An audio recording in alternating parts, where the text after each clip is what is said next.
Hello. एक बार फिर से आप सभी को मेरे राम राम। और आज एक बार फिर से मैं आपको आरडब्ल्यूए मॉक टेस्ट के दिल्ली पुलिस कांस्टेबल के मैथ्स का सोल्यूशन करवाने वाला हूं, जो आज 26 तारीख को हुआ था। और एक बात मैं अपनी पहली वीडियो में बोल चुका हूं कि आपने इस मॉक टेस्ट का सोल्यूशन चाहे कहीं पर भी देख लिया हो, लेकिन जो मैं करवाऊंगा उससे ज्यादा आपको इजी वे में और शॉर्ट ट्रिक से और बिना ज्यादा कैलकुलेशन किए आपको कहीं नहीं मिलने का। और एक बात और मैं पूरे दावे के साथ कह सकता हूँ कि अगर आप इस मॉक टेस्ट के सोल्यूशन को मेरे साथ ध्यान से देखोगे तो आप जरूर कुछ ना कुछ नया सीख के जाओगे, क्योंकि मॉक टेस्ट का सोल्यूशन देखने का आपको तभी फायदा है अगर आप यहाँ आओ और कुछ नया सीख कर जाओ, जिससे कि आप अगर नेक्स्ट टाइम सेम टाइप का क्वेश्चन या सेम क्वेश्चन आपको आपके एग्जाम में मिले तो आप उसको बिल्कुल ही मतलब आसानी से और कम टाइम में कर सको। ठीक है, तो चलिए भाई आज का सोल्यूशन स्टार्ट करते हैं। थोड़ा सा अपने बारे में बता दूं, मेरा नाम मोहित है और ये कुछ एग्जाम्स है जिनमें मैं सिलेक्टेड हूँ, और ये कुछ एग्जाम्स है जिनमें मैं मैथ्स में से पूरे नंबर ला चुका हूँ। ठीक है, तो चलिए आज का सोल्यूशन स्टार्ट करते हैं क्वेश्चन नंबर 1 से। तो भाई क्वेश्चन नंबर 1 को ध्यान से समझना, और इस क्वेश्चन को समझने के बाद ही आप खुद डिफरेंस क्रिएट कर दोगे कि आपने अगर कोई और भी वीडियो देखी होगी यूट्यूब पर, उसमें और मेरे समझाने के तरीके में कितना डिफरेंस है। और इससे इस क्वेश्चन को समझने के बाद ही आपको समझ में आ जाएगा कि आपको इस चैनल से जुड़ना चाहिए या नहीं जुड़ना चाहिए, और आगे भी इस पूरी वीडियो को देखना चाहिए या नहीं देखना चाहिए। अगर आप इस क्वेश्चन को ध्यान से देखोगे तो आप खुद डिफरेंस क्रिएट कर दोगे। ठीक है, तो चलिए भाई पहले क्वेश्चन से स्टार्ट करते हैं। तो इसमें बोला एक समूह में 35 छात्रों की औसत ऊंचाई 156 सेंटीमीटर है। यदि 154.5 सेंटीमीटर औसत ऊंचाई वाले 8 छात्र समूह से निकल जाते हैं और 158 सेंटीमीटर औसत ऊंचाई वाले 13 छात्र समूह में शामिल हो जाते हैं, तो अब समूह में सभी छात्रों का औसत सेंटीमीटर में कितना होगा। ठीक है, तो चलिए भाई मैं इसमें बताता हूँ आपको क्या करना चाहिए, आप ध्यान से समझना। इसमें शुरू में बोल रहा कि 35 जो छात्र हैं, ठीक है, उनकी जो औसत ऊंचाई है 156 सेंटीमीटर है। ठीक है, फिर उसने बोला कि यदि समूह से 154 सेंटीमीटर की ऊंचाई वाले 8 छात्र जो है समूह से निकल जाते हैं। ठीक है, जो 8 छात्र जो थे, 8 स्टूडेंट जिनकी लंबाई थी 154.5 सेंटीमीटर, उन्होंने क्या करा, उस समूह से निकल जाते हैं। ठीक है, और 158 सेंटीमीटर के जो है 13 छात्र समूह में ऐड हो जाते हैं। ठीक है, तो अब समूह में सभी छात्रों की औसत ऊंचाई ज्ञात कीजिए। ठीक है, ठीक है भाई। तो मैं आपको एक चीज बता दूंगा इसका कंसेप्ट क्या होता है। आप एक चीज ध्यान रखना, अगर किसी ग्रुप में से मान लो अगर ये 8 जने थे और इनका एवरेज था 154.5 सेंटीमीटर, ठीक है, जितने सेंट मतलब जितना औसत के अगर बाहर जा रहे हैं, मतलब अगर 154 के बाहर जा रहे हैं, 154.5 औसत के अगर इतने ही ग्रुप में आ जाते तो इस ग्रुप पे मतलब एवरेज पे कोई फर्क नहीं पड़ता, इसका एवरेज जो है 156 ही रह जाता। ठीक है, लेकिन हमें एक चीज क्या देखी, इसमें से 8 तो गए और 8 जाने के बाद इसमें 13 आए। ठीक है, तो मैं इसको क्या करूंगा, इसको मैं लिख लूंगा 8 + 5। ठीक है, इस 13 को मैं लिख लूंगा 8 + 5। ठीक है सर, और स्टार्टिंग में हम 8 को सोल्व करेंगे। ठीक है, तो मैं एक चीज ध्यान से देखूंगा भाई, अगर इस ग्रुप में से 154.5 के 8 विद्यार्थी मतलब गए और 154.5 के अगर 8 आ जाते तो हमारे एवरेज में कोई फर्क नहीं पड़ता। लेकिन इसमें क्या डिफरेंस आया, इसमें 8 गए, लेकिन अगर ये 8 में इनमें वापस जोड़ू तो ये 158 के आए, जिनका एवरेज 158 था। तो ये 8 जो आए अलग से मतलब बाहर से, ये अपने साथ कितने फालतू लेकर आए, ये अपने साथ लेकर आए एक्स्ट्रा। अगर इन दोनों का मैं गैप लेकर देखूं, इन दोनों का गैप आ जाएगा 3.5। ठीक है, तो मतलब एक जो विद्यार्थी था, मतलब जो एक स्टूडेंट था, जो एक छात्र था, वो अपने साथ 3.5 एक्स्ट्रा लेकर आया। ठीक है, तो 8 कितने लेकर आए होंगे, 8 लेकर आए होंगे, इसमें मल्टीप्लाई कर देंगे 8 की। ठीक है, ऐसा इतना करने के बाद हमें देखा कि अब पूरे ग्रुप में इतना जो है हमारा ऐड हो जाएगा ये वाला। ठीक है, तो यो जो मतलब जो एक्स्ट्रा वजन होगा वो जो है 35 थे, इनमें बराबर बराबर बट जाएगा। ठीक है, तो अगर मैं इसमें 35 का भाग दे दूं तो हमें पता चल जाएगा कि एक जने के बांटे में मतलब 35 थे टोटल, तो एक प्रत्येक के मतलब बांटे में कितना आया। ठीक है, तो मैं यहाँ से देखूंगा, यहाँ से एक पॉइंट से हट के यहाँ नीचे 10 आ जाएगा और 35 से 35 ये कट जाएगा और ये आ जाएगा 0.8। ठीक है, इसका मतलब ये है अगर मैं पूरे 13 की बात ना करूं और सीधा इन 8 को ही देखूं तो ये 8 जुड़ने के बाद मतलब 8 गए थे इन 35 में से और 8 फिर जुड़ गए, तो मतलब दोबारा से फिर से जब ये 35 हो गए तो इन 35 का एवरेज अब हो गया 0.8 की, इसमें वृद्धि होगी। पहले 156 था तो अब 156.8 हो गया। ठीक है, एक बात तो यहाँ तक की। ठीक, अब बचे हैं 5। ठीक है, तो अब जैसे ये 5 आएंगे इसमें, मतलब अब 35 थे, तो अगर मैं इन 5 को भी इसमें ऐड करूंगा मतलब जो बाहर से, तो ये 5 के 5 हमारे 158 लेकर आएंगे अपने साथ। ठीक है, तो एक चीज तो जो हमारा आंसर था, अगर मैं यहीं से आपको बताऊं, तो जब अगर ये बाहर से आने वाले जो एक्स्ट्रा 5 है, अगर ये हमारे मतलब 156.8 ही होते तो एवरेज में कोई फर्क नहीं पड़ता। लेकिन ये क्या है, 156.8 ना होकर 158 है, तो इसका मतलब ये क्या है कि ये 156.5 से थोड़े से ज्यादा है। ठीक है, तो ज्यादा होने की वजह से जो एवरेज हमारा था वो हल्का सा मतलब बढ़ेगा। बढ़ने का मतलब है अगर मैं ऑप्शन से देखूं तो 156.8 से जो भी एक्स्ट्रा है वो हमारा आंसर होगा। तो वैसे तो आंसर हम यहाँ से सीधा ये भी लगा सकते थे, ठीक है, यहाँ तक आने के बाद भी, लेकिन मैं फिर भी आपका कंसेप्ट क्लियर करने के लिए इसको आगे समझा दूं। आगे समझाने के बाद कैसे है भाई, इसमें हम देखते हैं कि अगर ये 5 जो हमारे पास आए इसमें, ठीक है, तो 5 आने के बाद ये हो जाएंगे 40। अगर ये 156.5 के होते तो एवरेज में कोई फर्क नहीं पड़ता। ठीक है, लेकिन ये 158 का मतलब कितना है कि ये जो हमारे हैं 1.2 जो है एक्स्ट्रा है इससे। ठीक है, 1.2 एक्स्ट्रा लेकर आओगे 5 जने, मतलब एक जना अगर 1.2 लेकर होगा तो 5 जने लेकर आओगे हमारे, मतलब 5 बार गुणा हो जाएगी। ठीक है, अब फिर वही तरीका यहाँ पे जैसे गुणा करने के बाद टोटल से भाग देंगे। ठीक है, क्योंकि हमें 40 हमारे पास टोटल छात्र हो गए थे, तो 40 में बटने के बाद हम देखेंगे प्रत्येक के बांट में मतलब कितना कितना एक्स्ट्रा होगा। ठीक है, तो जब मैं इससे भाग दूंगा इसको, ये हो जाएगा 1 0, अगर मैं इधर लगाऊं तो ये हो जाएगा भाई ये हो जाएगा 4 से 10 बार, और 4 तिया 12, ठीक है। और 5 तिया 15, मतलब 0.15 का जो है, 0.15 ये इसमें एक्स्ट्रा हो जाएगा। मतलब अगर ये 156 थे, 156.8 थे, तो 0.15 अगर इसमें ऐड कर दूंगा 59651, तो ये इसका आंसर आ जाएगा, ठीक है। तो भाई इसका ये करने का बिल्कुल शॉर्ट तरीका था। ये इतना लंबा आपको इसलिए लगा थोड़ा सा, क्योंकि मैंने आपको ये समझाने के लिए किया, ठीक है। नॉर्मल अगर आप इस तरीके को सीख लोगे तो आप यहीं तक आने के बाद इसका आंसर लगा देते, क्योंकि हमें देख लेता कि 156 तो हमारा आ गया था 35 जनों का, और 5 जने हमारे और बच गए थे, और ये 5 जो बाहर से एक्स्ट्रा आ रहे थे वो भी मतलब इससे ज्यादा लेकर आ रहे थे, ठीक है। तो इसलिए हमारा आंसर जो है सीधा सीधा ही हमारा 156.5 मतलब 156.8 से बड़ा ही आता है, और वो यही आंसर था, ठीक है। तो ये था भाई इसका कॉन्सेप्ट, और मुझे लगता है कि आपको बहुत ही आसानी से समझ में आ गया होगा, ठीक है। नॉर्मल अगर आप इसको करने जाते तो आपको पहले इन दोनों की मल्टीप्लाई करनी पड़ती, 35 की और इनकी, ठीक है। और उसमें से फिर इन दोनों की मल्टीप्लाई करके जो इन दोनों की मल्टीप्लाई करते वो इसको घटाना पड़ता, ठीक है। और फिर इन दोनों की मल्टीप्लाई करके इसमें दोबारा से ऐड करना पड़ता, और 40 से भाग देना पड़ता, और उसको करने में आपको बहुत ज्यादा टाइम लग जाता, ठीक है। तो भाई अगर सोल्यूशन बढ़िया लगा हो आपको, मतलब ये क्वेश्चन अच्छे से समझ में आया हो, तो आगे भी देखो, मतलब इस वीडियो को ऐसे ही मैंने मतलब सारे क्वेश्चन बहुत आसानी से समझाए हैं, ठीक है। और अगर मतलब ये तरीका आपको समझ में आया हो या कुछ भी डाउट हो तो एक बार कमेंट करके जरूर बताना, और लाइक और सब्सक्राइब तो जरूर करना है चैनल को, लेकिन कमेंट करके एक बार जरूर बताना है कि मतलब आपको सोल्यूशन कैसा लगा, ठीक है। और अगर कोई भी डाउट हो तो वो भी मतलब कमेंट में जरूर लिखना, क्योंकि मैं सबके किसी का कोई भी डाउट हो पढ़ाई से स्टडी से रिलेटेड तो मैं उसका रिप्लाई जरूर करता हूँ, ठीक है। तो चलिए भाई नेक्स्ट क्वेश्चन पर चलते हैं। इसमें बोला दो संख्याएं पी और क्यू इस प्रकार है कि पी के 8% और क्यू के 4% का योग पी के 5% और क्यू के 7% के योग का 2/3 है, तो पी क्यू का रेशो बताना, ठीक है। तो अगर इस टाइप का क्वेश्चन आया भाई, बाद में भी रेशो पूछ रखा हो और ऐसे दे रखा हो, तो इसमें परसेंटेज भी लिखने की कोई जरूरत नहीं है, हम सीधा सीधा इसको लिख देंगे। इसमें बोला पी और क्यू इस प्रकार है, पी के 8% मतलब पी गुना 8, ठीक है, क्यू के 4% प्लस क्यू गुना 4, ठीक है। वो कहीं के बराबर है, वो बराबर है पी के 5% प्लस क्यू के 7% के 2/3, मतलब अगर इन्हें मैं दोनों जोड़ू, इन दोनों का योग करूँ, उसका 2/3 में कर दूं, तो ये दोनों चीज बराबर हो जाएंगे, ठीक है। तो क्रॉस मल्टीप्लाई करेंगे, 3 की गुणा इनका हो जाएगी, तो ये हो जाएगा 8 तिया 24 पी, 4 तिया 12 क्यू इजिकल टू 5, इसकी 2 की मल्टीप्लाई अंदर हो जाएगी, तो 5 दूनी 10 पी और 7 दूनी 14 क्यू, ठीक है। तो पी इधर जाएगा माइनस हो जाएगा 14 पी, और इजिकल टू ये इधर जाकर माइनस हो जाएगा 2 क्यू, और पी अपॉन क्यू हो जाएगा 2/14 इजिकल टू 1/7, ठीक है। तो इसका आंसर आ जाएगा 1/7, ठीक है। तो चलिए भाई नेक्स्ट क्वेश्चन पे चलते हैं। इसमें बोला यश एक कार्य को 49 दिन में कर सकता है, नमन उसी कार्य को 35 दिनों में कर सकता है, और सौरभ उसी कार्य को 7 दिनों में कर सकता है। पहले दिन यश होगा, दूसरे दिन नमन होगा, तीसरे दिन सौरभ होगा, और यूं ही क्रम मतलब चलता रहेगा। फिर चौथे दिन फिर यश, फिर नमन, और फिर सौरभ, ऐसे करके, ठीक है। तो समान कार्य पूरा करने में कुल कितना समय लगेगा, ठीक है। तो पहले तो लिख लेंगे इसमें ऐसे, यश, नमन और सौरभ, ठीक है। यश कर सकता है 49 दिनों में, ठीक है। नमन कर सकता है 35 दिनों में, ठीक है। और जो सौरभ है वो कर सकता है 7 दिनों में, ठीक है। यहाँ तक हो गया भाई। अब इनका ले लेंगे एलसीएम। एलसीएम लेने का मैं तरीका आपको सबसे आसान बता दूं। अगर ऐसी कंडीशन आ जाए तो आपको क्या देखना है, यह 7 का स्क्वायर, यह 7 गुणा 5, और यह है नॉर्मल 7, ठीक है। तो जो इसमें 7 है, तीनों में 7 कॉमन है, तो जो जो भी कॉमन चीज होगी उसकी सबसे बड़ी पावर लिख लेंगे, ठीक है। तो सबसे बड़ी पावर हो जाएगी इसकी 49, मतलब 7 की पावर 2 लिख ली, ठीक है। अब 7 का कोई मैटर नहीं रहा, अब 7 को छोड़ दो। अब जो बची हुई चीज है, क्या बच गया 5, ठीक है, उसको लिख लेंगे गुणा में, ठीक है।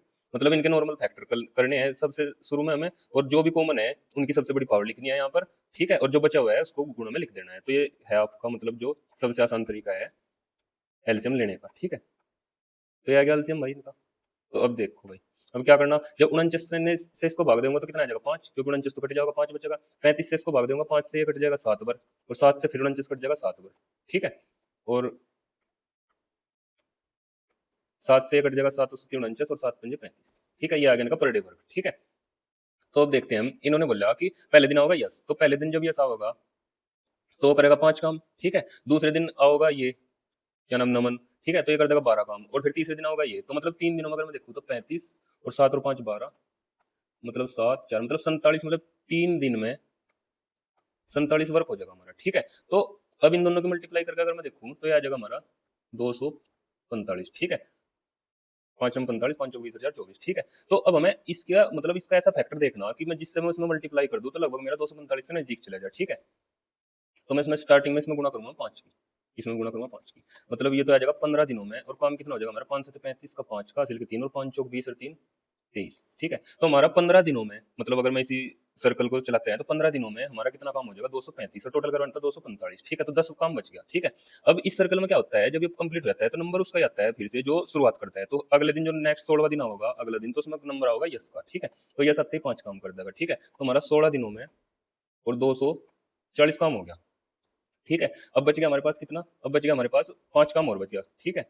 क्योंकि टोटल 245 था। ठीक है, तो अब नंबर आओगा इसका नमन का, तो नमन एक दिन में तो कर रहा है, मतलब 7 काम कर रहा है एक दिन में, और एक काम करेगा 1/7 में, और हमें करवाने इसका 5 काम, क्योंकि 5 बच गए थे हमारे, तो गुणा में 5। ठीक है, तो इतने दिनों में, ठीक है, तो 16 तो ही है और 7/5 ही है, तो टोटल काम हमारा होगा 16 से ही 5/7 में। ठीक है, तो अगर मैं इसकी मल्टीप्लाई करूँ, 16 सत्ते 112 और 5 117, तो 117/7 दिनों में हमारा टोटल काम हो जाएगा। तो इसका आंसर था ये भाई। ठीक है, तो चलिए नेक्स्ट क्वेश्चन पर चलते हैं। इसमें इसने बोला कि एक परिवार में 2 दादा दादी, 3 माता पिता और 4 पोते पोतियां हैं। दादा दादी की सतायु इतनी। ठीक है, तो अगर वो सतायु इतनी है, तो अगर हम टोटल हमें देखना हो तो मल्टीप्लाई कर देंगे, जितने जने में थे तो 2 जने थे और 65 उनकी होती, तो अगर मैं इसका दोगुना करूँ तो हो जाएंगे 130। ठीक है, और भाई उसने कहा 3 जो है हमारे वो थे माता पिता, तो माता पिता की सतायु थी हमारी कितनी 32, तो अगर मैं इनकी मल्टीप्लाई करूँ तो हो जाएंगे 96। ठीक है, 32 दिया। ठीक, ये थे 2, ये थे 3, और फिर उसने बोला कितने, और 4 थे पोते पोतिया, तो उनकी एवरेज जो एज थी वो थी 8 वर्ष, और टोटल कितने थे 4, तो 8 चौके 32, मतलब 32 आएगी इनकी टोटल, और ये थे 4। ठीक है, तो अगर मैं इनका जोड़ करूँ, 6 और 2 8, 9 और 6 15 और 2, ठीक है, 258। ठीक है, तो उसने बोला परिवार की औसत आयु, परिवार की औसत आयु का मतलब है टोटल जो उनकी आई थी 4 3 7 और 2 9 से भाग दे दो, जो एवरेज आएगा वही परिवार की औसत आयु आ जाएगी, तो 9 दूनी 18। ठीक है, 2 बार पता चल गया यहाँ 18, और कितने बच गए, यहाँ बच गए 7, मतलब 78, तो और 9 थे 72, यहाँ बच गए कितने 6/9। ठीक है, तो 3 दूनी 6, 3 दिया 9, 28 सही, 2/3 वर्ष जो है इसका आंसर आ जाएगा। ठीक है, तो चलिए नेक्स्ट क्वेश्चन पर चलते हैं। इसमें क्या है भाई, बस थोड़ा ध्यान रखना, नॉर्मल गुणा भाग है तो हम उसको सोल्व करते चलते हैं। इसमें हो जाएगा 4 दूनी 8 और 3 11/4। ठीक है, और 6 कम 6 और 5 11/6। ठीक है, और ये था भाग, ये भाग जो है अगर मैं इसको गुणा में बदल दूंगा भाग में, तो ये ऊपर नीचे बदल जाते हैं दोनों, ये हो जाएगा 8/7। ठीक है, नॉर्मल यहाँ तक कोई दिक्कत नहीं आपको। अब इसमें क्या होता है, जब ये कंडीशन होती है तो बीच बीच वालों गुणा होती है और ऊपर वालों की। ठीक है, तो ये हो जाएगा 11 गुणा में 6 और 4 गुणा में 11। ठीक है, गुणा में 8/7, और ये जब मैं इसको खोलूंगा इस वाले पार्ट को, तो ये हो जाएगा एलसीएम लेने के बाद 7/12। ठीक है, यहाँ तक का हमारा ए यहाँ इतना सोल्व हो गया, ये इसको अभी मैं छोड़ रहा है जो बाद वाला है। ठीक है, तो 11 से 11 कट गया, और वही 7 से 7 कट गया, और 4 दूनी 8 और 6 दूनी 12 से 12 कट गया, मतलब इस टोटल का जो पहले पार्ट था इसका, इसकी जो वैल्यू आई वो 1 आई। ठीक है, तो इसको लिख लो 1 प्लस, अब इन दोनों को देखो, ये हो जाएगा 5/7, और गुणा में लगा के 7 ऊपर चल जाओगे और 3 नीचे। ठीक है, एक सेकंड एक सेकंड, इतने की वैल्यू हमारे पास एक आ गई थी, इतने की वैल्यू एक आ गई थी, तो अब यहाँ तक की, यहाँ तक की, अब इसके बाद इसको सोल्व करेंगे, तो भाग से पहले सबसे पहले हमारा ओ सोल्व होता है। ठीक है, तो ये हो जाएगा 1 प्लस, इन दोनों को जब सोल्व करेंगे तो ये हो जाएगा 5/7, और भाग का निशान 3 तिया 9 और 7 चौके 28। ठीक है, और माइनस का निशान, और यहाँ 5 तिया 15, या फिर इनमें ये गुणा का निशान ही है, तो 5 से 5 कट जाएगा और 3/4। ठीक है, अब इन दोनों की जब देखेंगे 1 प्लस 5/7 गुणा का निशान लग जाएगा 28/9 और माइनस 3/4, तो 7 चौके 28, ये हो जाएगा 1 प्लस में 20/9 और माइनस में 3/4। ठीक है, तो भाई अब इनका एलसीएम ले लेंगे हम, कितना आ जाएगा, एलसीएम यहाँ ले लूँ मैं, कितना आ जाएगा 36, तो 36 तो ऊपर ही आ जाएगा जब एक से करेंगे, 9 चौके 36 और 20 चौक 80, और 4 नम 36 और 9 तिया 27। ठीक है, इन दोनों गैप देखें हम, कितना आ जाएगा 9 का, और ये हो जाएगा 89 अपोन में 36। ठीक है, तो 36 से जब इसको सोल्व करेंगे, 36 दूनी 72, ऊपर बचेगा 17 और अपोन में 36, तो इसका ये बड़ा आंसर आ जाएगा। ठीक है, तो नॉर्मल गुणा भाग करनी थी, और बस एक चीज ध्यान रखनी थी, अगर कहीं भी भाग और ऑफ आ जाए तो हम स्टार्टिंग में ऑफ को सोल्व करेंगे, उसके बाद भाग को सोल्व करेंगे। ठीक है, तो चलिए नेक्स्ट क्वेश्चन पे चलते हैं। इसमें दिया कि भाई एक परिवार का चावल पेट्रोल तेल पर खर्च इतने रेसो इतने में था, कीमतों में इतने इतने इतने परसेंट की वृद्धि होगी, तो इन वस्तुओं पर परिवार द्वारा किए जाने कुल खर्च में वृद्धि ज्ञात करें। ठीक है, तो क्या था, इनका खर्च था पहले 8 11 और 6 का। ठीक है, तो हम क्या करेंगे भाई, इनमें नॉर्मल कैलकुलेशन तो बचने के लिए इनमें एक जीरो लगा लेंगे, इसमें भी लगा लेंगे, इसमें भी लगा लेंगे और इसमें भी लगा लेंगे, क्योंकि रेसो में थे, जीरो लगाने से कोई फर्क नहीं पड़ने का। ठीक है, तो पहले में क्या हुई 10% की वृद्धि, इसका 10% निकालेंगे, इसका 10% आ जाएगा 8। ठीक है, दूसरे में हुई 20% की, इसका 20% निकाल लेंगे, आ जाएगा 22। ठीक है, तीसरे में हुई 30% की, तो इसका 30% निकाल लेंगे, इसका 30% आ जाएगा 18। ठीक है, तो 22, अब उन्होंने पूछा कि परिवार द्वारा किए गए खर्च में कुल खर्च में वृद्धि कितनी, तो वृद्धि कितनी, 22 और 8 हो जाएंगे 30, 30 और 18 हो जाएंगे 48, तो 48 की वृद्धि टोटल कितने पे, जो स्टार्टिंग में था इस पे। ठीक है, तो 110 और 180 कितने हो गए, 190 और 60 250। ठीक है, परसेंटेज। ठीक है,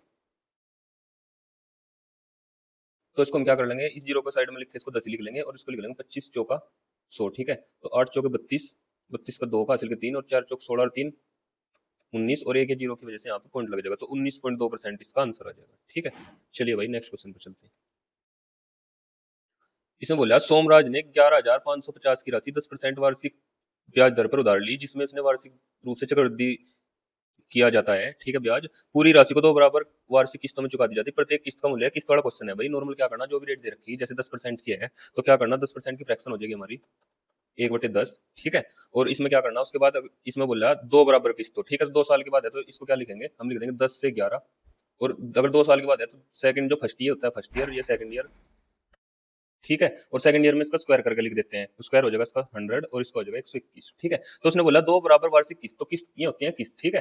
ये होता है जो हमारा प्रिंसिपल या जो हमारा अमाउंट होता है, और ये होती है इंस्टॉलमेंट, ठीक है। तो जो किस्त हम बराबर करेंगे, क्योंकि उसने बोला बराबर, इसमें 11 से गुणा करनी पड़ेगी, ठीक है। तो 11 से जो गुणा इधर होगी वो इधर हो जाएगी, ठीक है। ये हो जाएगा 110, ठीक है। तो ये टोटल हो गया हमारा 210, ठीक है। और नॉर्मल एक किस्त आ गई हमारी 121 की, ठीक है। तो उसने जो रियल हमारे हिसाब से है 210, लेकिन रियल में कितना अमाउंट था, होता 11,550, ठीक है। तो एक यूनिट की वैल्यू हम यहाँ से निकाल लेंगे, मतलब इसको डिवाइड करके हम देख लेंगे एक यूनिट की वैल्यू 210, और जितनी आएगी उसमें अगर 121 की गुणा में कर दूंगा तो हमारी ये किस्त की वैल्यू आ जाएगी, ठीक है। तो इससे 1 0 से 1 0 और 21 पंजे 105 और 21 पंजे 105, ठीक है। इसको मैं लिख लूंगा 11 गुणा 5, ठीक है। तो 5 की गुणा इसमें कर दूंगा, 5 एकम 5, 5 दूनी 10 और 5 एकम 5 और 1 6, ठीक है। और अब 11 की जब इसे मल्टीप्लाई करूंगा तो 11 पंजे 55 और 11 छक्की 66, ठीक है। 66 55 हमारा आंसर आ जाएगा, ठीक है। तो चलिए भाई नेक्स्ट क्वेश्चन चलते हैं। इसे बोला एक पुलिसकर्मी 600 मीटर की दूरी से किसी चोर का पीछा करना प्रारंभ करता है, ठीक है। मान लो अगर यहाँ पुलिसकर्मी है और चोर यहाँ पर है, तो इन दोनों के बीच की दूरी है 600 मीटर की, ठीक है। पुलिसकर्मी चोर की चाल क्रम से इतनी और इतनी, मतलब पुलिस की तो है 12 किलोमीटर प्रति घंटा और चोर की है 10 किलोमीटर प्रति घंटा। चोर कितनी देर में पकड़ा जाएगा, ठीक है। इसकी है 12 और इसकी है 10, ठीक है। तो अगर दो चीज एक ही दिशा में जा रही है तो उनकी जो स्पीड है वो घट जाया करें, ठीक है। मतलब जो पुलिस वाला है चोर को अगर दोनों गैप लूं मैं तो 2 किलोमीटर प्रति घंटा की स्पीड से पकड़ेगा, ठीक है। तो समय बराबर होता है दूरी और अपोन में चाल, मतलब 600 और अपोन में चाल 2 किलोमीटर प्रति घंटा, ठीक है। ये है मीटर में, तो और ये है किलोमीटर प्रति घंटा में 2, तो इसको मीटर प्रति सेकंड में बदलने के लिए हम क्या करेंगे, अगर हमें ये है किलोमीटर, मैं आपको एक चीज बता दूं, किलोमीटर से अगर मीटर प्रति सेकंड में जाना, ठीक है, तो अगर बड़े से मतलब किलोमीटर से मीटर प्रति सेकंड में जाना, अगर बड़ा ये बड़ा है छोटा, अगर बड़े से छोटे में जाना तो छोटा ऊपर रहेगा, मतलब 5 ऊपर रहेगा, और ठीक है। अगर छोटे से बड़े में जाना तो बड़ा ऊपर रहेगा, मतलब फिर 18 से बटे 5 से गुणा करते हैं, ठीक है। तो मैं इसमें कर दूंगा 5 और बटे में जो 18 होगा वो ऊपर चला जाएगा, गुणा में 18 से गुणा, ठीक है। तो 5 दूनी 10 और 10 से 1 जीरो कट जाएगी, मतलब 6 और गुणा में 18 मेरी सेकंड आ जाएगी। लेकिन उसने पूछा यहाँ आंसर है मिनट में, तो मिनट बनाने के लिए हम 60 से जब भाग देंगे सेकंडों में तो 18 ही बच जाएगा, तो 18 मिनट में मतलब उसको पकड़ लेगा, ठीक है। तो चलिए नेक्स्ट क्वेश्चन पर चलते हैं।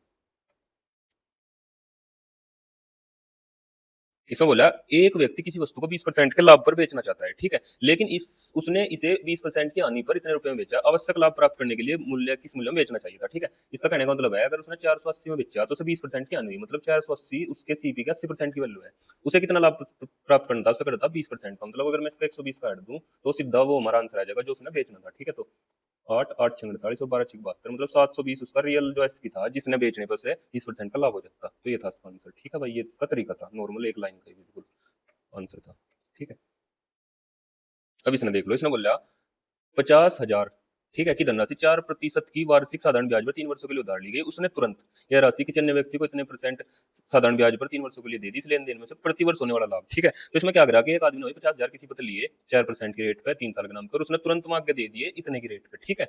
मतलब 6 से 1/4 की रेट पे उसने आगे दे दिए, ठीक है। तो अब एक चीज देखो, उसने जो जिस पर लेते उसको देने 4%, लेकिन आगे तो ले रहा 6 से 1/4%, तो इन दोनों में वो दो से ही अगर मैं इन दोनों गैप लूं 1/4% का प्रॉफिट कमाएगा, ठीक है। कितने पे, 50,000 पे, ठीक है। कितने का, अगर मैं इसकी फ्रैक्शन में तोड़ के लिखूं 4 दूनी 8 और 1 9/4, इतने का जो है प्रॉफिट कमा रहा इतने पे। और वैसे तो 3 साल तक गुणा करनी थी, लेकिन 3 से गुणा नहीं करनी क्योंकि उसने बोला प्रति वर्ष, ठीक है। तो 1 साल में इतना कमा रहा, ठीक है। और अपोन में 100 गुणा में 1, ठीक है, क्योंकि हमारा फॉर्मूला होता है मतलब प्रिंसिपल गुणा रेट गुणा टाइम और अपोन में 100, ठीक है। वही नॉर्मल मुझे फॉर्मूला यहाँ लगा दिया, तो 2 जीरो से भाई 2 जीरो कटेगी। और अगर मैं इसको लिख लूँ 5 गुणा 100 गुणा 9/4, तो 4 से कट गया ये, मतलब 25 बार, ठीक है। तो वैसे तो हम इसको नॉर्मल गुना भी कर लेंगे, लेकिन मैं आपको बता दूं इसमें 9 है, ठीक है। और जो भी ऑप्शन 9 का मल्टीप्लाई होगा वही हमारा आंसर है, अगर गुना भी नहीं करना चाहते हो। 9 का कटने का रूल क्या होता है कि पहली बात तो जो 5 है लास्ट में 5 रहेगा, तो ये वाला ऑप्शन तो है नहीं, ठीक है। 9 से कटने का रूल ये है जो संख्या का जोड़ 9 से कट गया वही आंसर होगा, ठीक है। तो 5 और 2 7 और 1 8, ये तो 9 से कटा नहीं, ठीक है। 5 और 4 9, मतलब 5 और 2 7 और 1 8 और 1 9, ये ऑप्शन कट गया, मतलब ये हो सकता है। अब इसको देख लो, 5 और 3 8 और 2 10, मतलब ये वाला भी नहीं है, ठीक है। तो ये आंसर है। बाकी आप नॉर्मल गुना करोगे इन तीनों की, 25 5 और 9 की, तब भी आंसर आ जाएगा, ठीक है। तो चलिए नेक्स्ट क्वेश्चन पे चलते हैं। अब आ जाओ भाई इस क्वेश्चन पे। ये क्वेश्चन भाई अधिकतर हर एग्जाम में पूछा जाता है, और बच्चे जो है मतलब स्टूडेंट इसको गलत करते हैं क्योंकि उसके फॉर्मूला रटे हैं, ठीक है। और आज मैं आपको इसका ऐसा तरीका बताऊंगा कि आपको फॉर्मूला रटने की बिल्कुल भी जरूरत नहीं पड़ने की। जैसे मैं बताऊंगा नॉर्मल समझिए, और कभी भी ये क्वेश्चन आएगा आप सीधा कर दोगे, ठीक है। तो पहले तीन संख्या दी ना, 7 5 और 3, तो इनको आपको क्या करना है, जो भी दे रखा है उसका ऐसे लिखना, ठीक है। इसका बोला चौथा समानुपाती, ठीक है। तो तीन तो यहाँ है, 1 2 3, यहाँ पर ऐसे करके एक चौथा समानुपाती एक्स लिख लो, ठीक है, नॉर्मल, ठीक है। तो अगर हमें एक्स की वैल्यू निकालनी तो हम क्या करेंगे, इन दोनों को बटे में लिखेंगे, 7/5, ठीक है। और इजिकल टू का निशान लगाओगे और इन दोनों को बटे में लिखेंगे, 3/x, ठीक है। यहाँ से जब एक्स की वैल्यू हमें निकालनी होगी तो इसकी मल्टीप्लाई यहाँ हो जाएगी, इसकी यहाँ पे, तो ये हो जाएगा 5 तिया 15, और 7 नीचे आ जाएगा 7, और x इजिकल टू इतना, ठीक है। कोई फॉर्मूला रटने की जरूरत नहीं, सीधा इनसे सोल्व हो गया। अब आ जाओ नेक्स्ट पे। इसमें बोला 7 और 13 के तीसरे समानुपाती, तो 7 लिखो, 13 लिखो, और तीसरा लिख दो उनका समानुपाती x, ठीक है, नॉर्मल करा। इन दोनों को बटे में लिखो, 7/13, इक्वल टू का निशान लगाओ, इन दोनों को बटे में लिखो, 13/x, ठीक है। नॉर्मल ऐसे ही करते जाना। अगर 4 है तो दोनों को लिख लो बराबर करके, 3 है तो 2 को लिखो, फिर बराबर लिखाओ, अगले 2 को लिखो, ठीक है। तो x इधर चल जाओगा, ठीक है। तो ये हो जाएगा 13 गुना 13 और अपॉन में 7 इक्वल x की वैल्यू यहाँ से आ जाएगी ये, ठीक है। इन्हें पूछा इन दोनों के जो मतलब यहाँ होंगे समानुपाती, इनके बीच का अनुपात, मतलब इसके और इसके बीच का अनुपात लेना, ठीक है। तो जो मैं अनुपात का निशान जब लगाऊंगा तो 7 पे 7 तो कट जाएगा, ठीक है। तो ये आ जाएगा 15, और ये होता है 169, ठीक है। तो ये वाला इसका आंसर आ जाएगा, ठीक है। ये वाला तरीका था भाई, कोई फॉर्मूला रटने की जरूरत नहीं है, कोई कुछ भी करने की जरूरत नहीं है, ठीक है। मान लो आपको मध्यानुपाती पूछ लिया, ए और बी दो संख्या है, उनका मध्यानुपाती पूछ लिया, तो बीच में नॉर्मल लिखो एक्स, ए के बेटे में लिखो एक्स ने, और इजिकल टू का निशान लगाओ, एक्स के बटे में लिखो बी ने, ठीक है। तो ए बी की गुना हो जाएगी, एक्स एक्स की गुना हो जाएगी, मतलब x square equal to a b, और x equal to under root में ए बी, ठीक है। सीधा याद रखना चाहो सीधा रख लो, यानी कोई भी फॉर्मूला याद रखने की जरूरत नहीं, क्योंकि फॉर्मूले और बहुत है। आप 2D 3D जो आवेंगे एग्जाम में, बेलन और जो शंकु वाले, वो याद कर लो। इसमें आपको कोई जरूरत नहीं है फॉर्मूला रटने की, सीधा ये तरीका सीखो और आपको क्वेश्चन हो जाएगा, ठीक है। तो यही चीजें होती है भाई, अगर आप सोल्यूशन देख रहे हैं और अच्छी जगह देख रहे हैं तो यही चीजें आपको कुछ ना कुछ नई सीखने को मिलेगी, और जब भी फायदा है। अगर आप किसी मॉक टेस्ट का सोल्यूशन मतलब अपना आप अगर यहाँ टाइम दे रहे हैं तो, और आप कुछ नया सीख के जाओ तो तभी फायदा है मैथ्स का सोल्यूशन करने की, ठीक है। तो अगर बढ़िया मतलब आपको समझ में आ रहा है और कुछ नया सीखने को मिला तो भाई कमेंट करके जरूर बताइए, जिससे कि मतलब मेरा भी थोड़ा मोटिवेशन मिला कि हाँ भाई जो मैं चीजें सिखा रहा उन्हें, मतलब जो स्टूडेंट है उनको उनको उसमें इंटरेस्ट आ रहा है और उनको कुछ नया सीखने को मिल रहा है, ठीक है। जिससे कि मैं आपको और भी अच्छा कर सकूं मतलब आपके लिए, ठीक है। तो चलिए भाई नेक्स्ट क्वेश्चन पर चलते हैं। इसमें बोला, उस अधिकतम संभावित संभव लंबाई का मान ज्ञात कीजिए जिसके द्वारा इतने इतने और इतने लंबाई की छड़ को पूर्णतः मापा जा सके, ठीक है। तो अधिकतम संभावित का मतलब होता है भाई, मतलब हमें एक ऐसी छड़ लेनी, ठीक है, मतलब ऐसी लेनी जिससे मतलब ये पूरे मप सके, मतलब इसका मतलब कहने का मतलब ये है कि हमें इनका एचसीएम लेना, ठीक है। तो सबसे पहले मैं इनको सेंटीमीटर में बदल लूँ, 1 मीटर में 100 सेंटीमीटर होते हैं, तो ये हो जाएगा 490 सेंटीमीटर, ठीक है। और ये हो जाएगा 385, और ये हो जाएगा 1295, ठीक है। तो हमें इनका लेना है एचसीएफ, मतलब ऐसी बड़ी से बड़ी छड़ लेनी जो इन्हें सबने मैप दे, ठीक है। तो एचसीएफ जो होता है उसका लेने का मैंने तरीका आपको बताया था कि हमें इन संख्याओं में ऐसा गैप देखना जो सबसे छोटा हो। तो यहाँ तो साफ साफ दिख रहा है 385 में 1200, मतलब सब बड़ा ही गैप होगा, सबसे छोटा इन दोनों में गैप बन सके हमारा, ठीक है। तो इन दोनों का जब मैं गैप लूंगा, इन दोनों का गैप होगा 105, ठीक है। और फिर मैंने एक चीज और बताई थी कि जो हम गैप लेंगे या तो वो इनका एचसीएफ होगा, ठीक है, तो वो तो ऑप्शन में ही नहीं, ठीक है, या फिर उसका कोई मल्टीपल, इनका जो है सबका मतलब एचसीएफ होगा। तो इसका मल्टीपल अगर हम ऑप्शन पे देखेंगे तो ना तो 20 तक कटता है, ठीक है, ना ये 25 तक कटता, ना ये 45 तक कटता, ये बस 35 से ही कट रहा है जो हमारा 105 होता है, ठीक है, 35 दिया, ठीक है। तो इसका मतलब 35 इसका सही आंसर हो जाएगा, ठीक है। तो ये तरीका था भाई नॉर्मल, और मुझे लगता है कि इस क्वेश्चन में आपको जरूर कुछ ना कुछ मतलब बढ़िया सीखने को मिला होगा, ठीक है। बाकी अगर दो सिंपल आप तरीका करते तो पहले इससे इसको भाग देते या इससे इसको देते और फिर लंबा वाला तरीका वो करते, वो करने की बिल्कुल भी जरूरत नहीं है। सबसे छोटा गैप देखना, या तो वही एचसीएफ होगा या फिर उसका कोई मल्टीपल होगा, मतलब उसका गुणा, ठीक है। तो चलिए नेक्स्ट क्वेश्चन पे चलते हैं। इसमें बोला दो बोतल है ए और बी, ठीक है, ठीक है। और बोतल ए में पानी की मात्रा अम्ल की मात्रा से दोगुनी है, मतलब इन दोनों वाटर और एसिड है। बोतल ए में क्या है, पानी की मात्रा अम्ल की मात्रा से दोगुनी है, अगर अम्ल 1 है तो पानी 2 है, ठीक है। और बोतल बी में अम्ल की मात्रा पानी की मात्रा से 3 गुनी, पानी की 3 गुनी, ठीक है। और पानी 1 है तो एसिड इसमें 3 है, ठीक है। तो इसने पूछा कि बोतल ए और बी में से क्रम से कितनी मात्रा में ली जाए कि पानी और अम्ल बराबर हो जाए, ठीक है। तो इसका नॉर्मल तरीका बता दो, उसने अगर हम वाटर से ही करें भाई, ठीक है। तो ए में जो है, ए में ए में 2 वाटर है टोटल 3 में, मतलब 2 वाटर है टोटल 3 में, ठीक है। बी में 1 वाटर है टोटल 4 में, ठीक है। और हमें क्या करना, पानी और अम्ल की मात्रा बराबर करनी, मतलब 1:1 में करना हमें वाटर और एसिड, मतलब हमें इन दोनों को इस हिसाब से मिलाना कि 1 वाटर हो जाए हमारा टोटल 2 मिश्रण में, ठीक है। तो यहाँ के बाद क्या करते हैं हम, इनको जो नीचे वाले हैं इनका एलसीएम होगा हमारा 12, तो 12 में सारे से मल्टीप्लाई कर दूंगा, 12 गुना 12 और गुना 12, ठीक है। तो 3 चौके 12, 4 दूनी 8 तो हो जाएगा ये वाला, 4 तिया 12, 3 हो जाएगा ये, और 2 छक्की 12, 6 हो जाएगा ये। तो जैसे मैं इनका गैप लूंगा तो 2 आ जाएगा ये और 3 आ जाएगा ये, मतलब 3:2 में अगर मैं इनको मिला दूं तो इनका रेशो 1:1 हो जाएगा, ठीक है। तो ये था भाई इसका आंसर। अगर कोई डाउट हो तो पूछ सकते हो कमेंट करके, ठीक है। अब देख लो भाई, इसमें पूछा 75 से 97 तक की सभी प्राकृतिक संख्याओं का योगफल क्या होगा, ठीक है। तो भाई एक तो नॉर्मल तरीका, आप इन्हें सीधा जोड़ो, 75, 76, 77, 78 ऐसे करके लिख के जोड़ते जाओ, ठीक है। या फिर एक तरीका मैं आपको बता दूं, एक तरीका होता है प्राकृतिक संख्याओं के जोड़ का। मान लो आपने 1 से लेकर 5 तक की जोड़नी है, मतलब 1 2 3 4 5, ठीक है। एक तो नॉर्मल तरीका है 5 और 4 9 और 1 10 और 2 12 3 15, ठीक है। या फिर एक तरीका और है, जैसे एन संख्या है तो एक फॉर्मूला होता है 1 से लेकर अगर एन तक जोड़ना तो एन इंटू एन प्लस 1/2, मतलब अगर ये 5 है तो 5 इंटू 5 प्लस 1, मतलब 6 बटे में 2, ठीक है। 2 तिया 6 और 5 तिया 15, मतलब 15 का जोड़ा है यार। वैसे जब नॉर्मल जोड़ा था तब भी 15 ही आता, ठीक है। तो चलिए वो ही फॉर्मूला मैं इसमें आपको अप्लाई करके दिखाता हूँ। तो हम क्या करेंगे, हमें देखना 75 से 97 तक का, तो हम क्या करेंगे, पहले 1 से 97 तक का निकाल देंगे, ठीक है। तो 1 से 97 तक का हमारा क्या होगा, एन, एन का मतलब 97 इंटू एन प्लस 1 मतलब 98 और बटे में 2, ठीक है। अगर इसमें से मैं 1 से 74 तक का घटा दूं तो हमारा जो 75 से 97 तक का था वो अगला बच जाएगा, ठीक है। तो अगर मैं 1 से 74 तक का हमारा कितना होगा, एन इंटू एन प्लस 1 और बाई बटे में 2, ठीक है। तो जब इसको सोल्व करेंगे हम तो ये हो जाएगा 49 और ये हो जाएगा कितना, 37, ठीक है। तो इनकी मल्टीप्लाई करेंगे, इसको नॉर्मल लिख लेंगे, 100 - 3 लिख लेंगे इसको, 100 - 3, ठीक है। तो जब 49 किस में करेंगे तो 4900 और माइनस 49 तिया 9 तिया 27, 7 और 4 तिया 12 और 1 4 तिया 12 और 2 14, ठीक है, 147, ठीक है। इसको माइनस कर लेंगे और ये आ जाएगा 47 53, ठीक है। और इन दोनों की मल्टीप्लाई भाई मैं करी थी मैंने पहले, मैं सीधे आपको बता दूं, इन दोनों की मल्टीप्लाई आ जाएगी 27 76, दोनों को भाई हम गैप लेंगे तो हमारा आंसर आ जाएगा 1978, ठीक है। तो नॉर्मल वैसे तो गुणा भाग थी, बाकी तरीका ये था आपको जो इसमें फॉर्मूला होता है 1 टू लेकर 1 प्लस 2 प्लस 3 प्लस 4, प्राकृतिक संख्या हमारी वही होती है जो 1 से स्टार्ट होती है, अगर वो n तक जा रही तो अगर हम इनका जोड़ लेना तो इनका जोड़ होता है n इंटू एन प्लस 1 और बाई में 2, ठीक है। मतलब जित अगर ये 97 तक थी तो n लिख दो सीधा 97 में, एक जोड़ के लिख दो और अपन में 2 कर दो, ठीक है। तो ये था इसका तरीका। तो इसमें बोल रहा है कि भाई नेक्स्ट क्वेश्चन जो आता है हमारा, इसमें बोल रहा है एक ट्रेन सीधे रेल पथ पर इतने किलोमीटर प्रति घंटा की चाल से चल रही है, ठीक है। एक और समांतर सड़क पर एक छोटी कार इतने किलोमीटर प्रति घंटा की चाल से चल रही है। यदि ट्रेन की लंबाई इतनी है, वे एक ही दिशा में चल रही है, तो कार को पूरी तरह पार करने में ट्रेन को संभावित कितना समय लगेगा सेकंड में, और ट्रेन की लंबाई की तुलना में कार की लंबाई पर ध्यान न दे, ठीक है। तो भाई एक तो ये तो है कार जो मैं मतलब ज्यादा लंबाई इसकी माननी नहीं, ठीक है। और ये एक ही दिशा में चल रही है, ठीक है, ठीक भाई।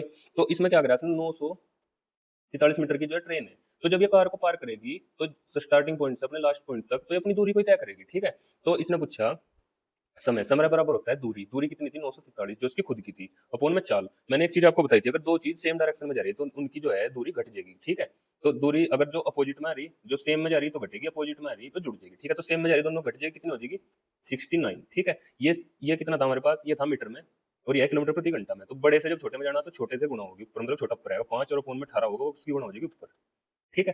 तो 3 से कट जाएगा कितनी बार, 3 छंग 18 और 3 दूनी 6, 3 तिया 9, ठीक है। तो 6 की गुणा इसमें जो मैं करूंगा तो ये आ जाएगा 6 तिया 18 8 6 चौक 24 और 1 25 2 और 6 नम 54 और 2 56, ठीक है। और जब इन दोनों को करूंगा तो 5 तिया 15 5 दूनी 10 और 1 11, ठीक है। अब यहाँ तक करने के बाद अगर मैं इसका पहाड़ा 5 बार चला दूं, ठीक है, तो 5 पंजे 25 का 5 का हासिल के 2 और 5 एकम 5 और 2 7 और 5 एकम 5, ठीक है। तो अगर मैं 5 बार चला दूं तो ये जो है हमारा इससे बड़ा हो जाएगा, ठीक है। तो हमारा पहाड़ा चलेगा 4 बार, ठीक है। 4 बार चलाने के बाद कितना आ जाएगा, 4 पंजे 20 2 4 एकम 4 2 6 और 4 एकम 4, ठीक है, इतना आ जाएगा। तो मतलब हमारा 5 बार तो चलने का नहीं, हमारा चलेगा 4 बार, ठीक है। तो 4 बार बड़ा हमारा एक ही आंसर है, तो 49 इसका आंसर हो जाएगा, ठीक है। तो ये था भाई आज का सोल्यूशन। और अगर आप वीडियो को मतलब यहाँ तक लास्ट तक देख रहे हैं तो मुझे लगता है आपको सोल्यूशन अच्छा ही लगा होगा। तो एक बार कमेंट करके जरूर बताएं कि मतलब आपको कुछ नया सीखने को मिला और कुछ सोल्यूशन कैसा लगा, जिससे कि मुझे भी थोड़ा मोटिवेशन मिले, ठीक है। तो धन्यवाद भाई सभी को, और एक बार फिर से आप सभी को मेरी राम राम। कुछ भी डाउट हो भाई कैसे भी तरीके से, अगर मतलब आपको कोई क्वेश्चन सोल्व करने में प्रॉब्लम आ रही हो या कुछ भी मैथ्स की स्ट्रेटजी आप सही फॉलो ना कर पा रहे हो, मतलब कुछ भी पूछना हो स्टडी से रिलेटेड डाउट या किसी भी सब्जेक्ट से, मैथ को छोड़कर अलग से भी या मैथ्स का भी हो, तो आप जरूर कमेंट में पूछ सकते हैं, मैं सबका रिप्लाई देता हूँ, ठीक है। तो धन्यवाद भाई सभी को, और एक बार फिर से आप सभी को मेरी